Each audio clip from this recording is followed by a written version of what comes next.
Pavlov Russian વૈજ્ઞાનિક હતા. તેમને શાસ્ત્રીય અભિસંધાન શોધવા બદલ 1904માં નોબેલ પ્રાઇઝ મળ્યો હતો. પાવલોવનો કૂતરા પર પ્રયોગ. કૂતરાને ખોરાક આપો, લાડ છૂટે. જ્યારે પાવલોવ ખોરાક લાવતા ત્યારે ઘંટ વાગતો. ઘણા દિવસ સુધી ઘંટ પ્લસ ખોરાક સાથે આપી. પછી માત્ર ઘંટડી વગાડી.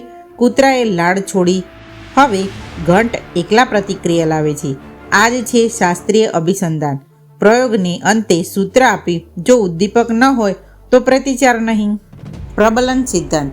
શીખવાની પ્રક્રિયા મજબૂત ત્યારે બને છે જ્યારે પ્રતિક્રિયા પછી પ્રબલન મળે.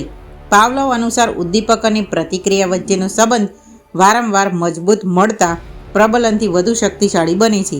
એટલે જ ઘંટ સાથે ખોરાક વારંવાર આપવાથી કૂતરો માત્ર ઘંટ પરથી પ્રતિક્રિયા શીખી ગયો. વર્ગખંડમાં પણ આપણે વિદ્યાર્થીઓને પ્રોત્સાહક શબ્દરૂપે બિરદાવીએ તો તેમની સહભાગિતા વધે છે. સામાન્યીકરણનો સિદ્ધાંત. એટલે કે જ્યારે શીખેલી પ્રતિક્રિયા બીજા સમાન ઉદ્દીપક પર પણ દેખાય, જેમ પાવલોવના પ્રયોગમાં ઘંટ જેવી જ અવાજવાળી ઘંટડીથી પણ લાળ છૂટાડી શકાતી હતી, કારણ કે જ્ઞાન એક ઉદ્દીપકમાંથી સમાન ઉદ્દીપનો તરફ ફેલાઈ જાય છે.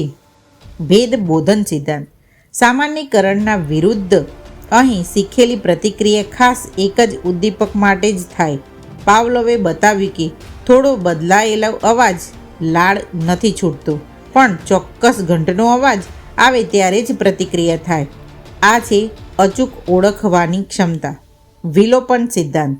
જ્યારે લાંબા સમય સુધી પ્રબલન ન મળે તો શીખેલી પ્રતિક્રિયા ધીમે ધીમે ગાયબ થઈ જાય. જેમ માત્ર ઘંટ વાગે પણ ખોરાક ન મળે તો લાળ છૂટવાની પ્રતિક્રિયા ઓછી થતી જાય અને એક સમય પછી સંપૂર્ણ રીતે બંધ થઈ જાય.